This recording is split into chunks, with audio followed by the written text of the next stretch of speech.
दोस्तों, आपने चंगेज़ खान का नाम तो कहीं ना कहीं ज़रूर सुना होगा। और अगर आप अर्तुगरुल गाज़ी टीवी शो देखते होंगे तो उसमें तो आपने ज़रूर ही सुना होगा। तो आज हम चंगेज़ खान के बारे में ही इस वीडियो में सब कुछ बताने वाले हैं। दोस्तों, चंगेज़ खान ने मुस्लिम साम्राज्य को लगभग नष्ट ही कर दिया था। वह एक मंगोल शासक था। वह बौद्ध धर्म का अनुयायी था। हलाकू खान भी बौद्ध था। चंगेज़ खान अपनी संगठन शक्ति, बर्बरता तथा साम्राज्य विस्तार के लिए कुख्यात रहा। मंगोलिया के लोग चंगेज़ खान का नाम बड़ी इज्जत और फ़ख्र से लेते हैं। 12 वर्ष की आयु में ही चंगेज़ की शादी बोरते के साथ कर दी गई, जिसकी बाद में अपहरण भी हो गया था। अपनी पत्नी को छुड़ाने के लिए चंगेज़ खान को लड़ाइयाँ लड़नी पड़ी थी। उसके एक खास दोस्त का नाम होर्चू था। उसका सगा भाई जमुका भी उसके साथ ही रहता था। जमुका हालांकि प्रारंभ में उसका मित्र था, बाद में वो शत्रु बन गया। कबीलों की लड़ाई में उसके पिता की हत्या कर दी गई।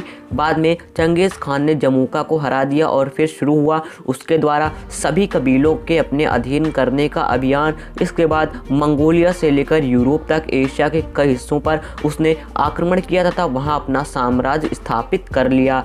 वर्ष 2003 में एक जेनेटिक अध्ययन में सामने आया था कि पूरे यूरेशिया के लोगों के एक विशेष वर्ग में एक शेयर डीएनए पैटर्न है। इस अध्ययन के अनुसार यूरेशिया के 16 समूहों के 8% लोगों में यह पैटर्न पाया जाता है, जिसका अर्थ यह है कि यूरेशिया में लगभग 1,60,00,000 लोग एक ही डीएनए पैटर्न के हैं, जिसका सीधा सा अर्थ यह है कि वे किसी एक ही गोत्र का हिस्सा हैं। अध्ययन करने वाले इसकी और गहराई में गए तो पता चला कि यह पैटर्न मंगोलिया के चंगेज़ खान के डीएनए पैटर्न से मिलता है। इसका अर्थ यह है कि एक समय चंगेज़ खान का इतना व्यापक प्रभाव रहा होगा कि वह पूरे यूरेशिया में लोगों के डीएनए पैटर्न को बदलने में सक्षम था। चंगेज़ खान ने मंगोल कबीलों को एकजुट किया और एक बड़े इलाके पर शासन किया। उसके राज्य में आज का कोरिया, चीन, रूस, पूर्वी यूरोप, भारत के कुछ हिस्सों और दक्षिण पूर्व एशिया आते थे। भारत सहित संपूर्ण रशिया, एशिया और अरब देश चंगेज़ खान के नाम से ही कांपते थे। चंगेज़ खान ने अपना अभियान चलाकर ईरान, गजनी सहित पश्चिम भारत के काबुल, गंधार, पेशावर सहित कश्मीर पर भी अधिकार कर लिया था। इस समय चंगेज़ खान ने सिंधु नदी को पार कर उत्तरी भारत और असम के रास्ते मंगोलिया वापस लौटने की सोची, लेकिन वह ऐसा नहीं कर पाया। इस तरह उत्तर भारत एक संभावित लूटपाट और विभत्स उत्पात से बच गया। एक नया अनुसंधान के अनुसार इस क्रूर मंगोल योद्धा ने अपने हमलों में इस कदर लूटपाट और खून खराबा किया कि एशिया में चीन, अफगानिस्तान सहित उज्बेकिस्तान, तिब्बत और बर्मा आदि देशों की बहुत बड़ी आबादी का सफाया ही हो गया। कहते हैं कि मुसलमानों के लिए तो चंगेज़ खान और हलाकू खान अल्लाह का कहर था। कहा जाता है कि उसके पास इतना पैसा और ज़मीन था कि वह अपने जीवन काल में भी ना तो उसका उपयोग कर पाया और ना ही कभी हिसाब किताब लगा सका।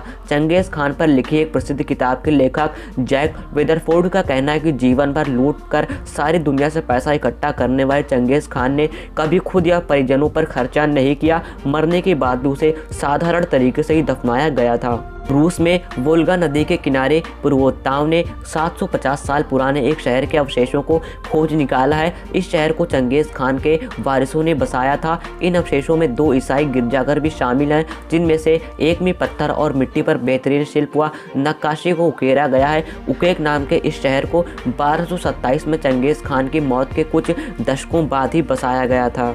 नेशनल एकेडमी ऑफ साइंसेस के अध्ययन में बताया गया कि चंगेज़ खान के शासन से पहले 1180 से 1190 के बीच कई बार सूखा पड़ा, लेकिन 1225 के दौरान साम्राज्य काफ़ी बड़ा हो चुका था। इस दौरान मंगोलिया में असामान्य रूप से सामान्य बारिश हुई और मौसम सुहावना रहा। उन्होंने कहा कि यह एक ऐसी आदर्श स्थिति थी जो किसी करिश्माई नेता के उदय के लिए, सेना के विकास और मजबूत सत्ता के लिए पूरी तरह से अनुकूल थी।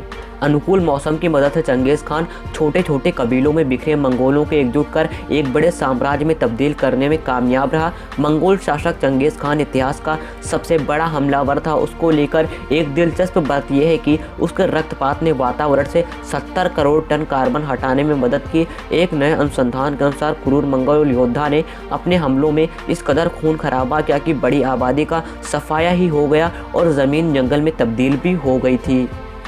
समझा जाता है कि उसके हमलों में तकरीबन 4 करोड़ लोग मारे गए। उसने अपने विजय अभियान के बाद धरती की 22% ज़मीन तक अपने साम्राज्य का विस्तार कर लिया था।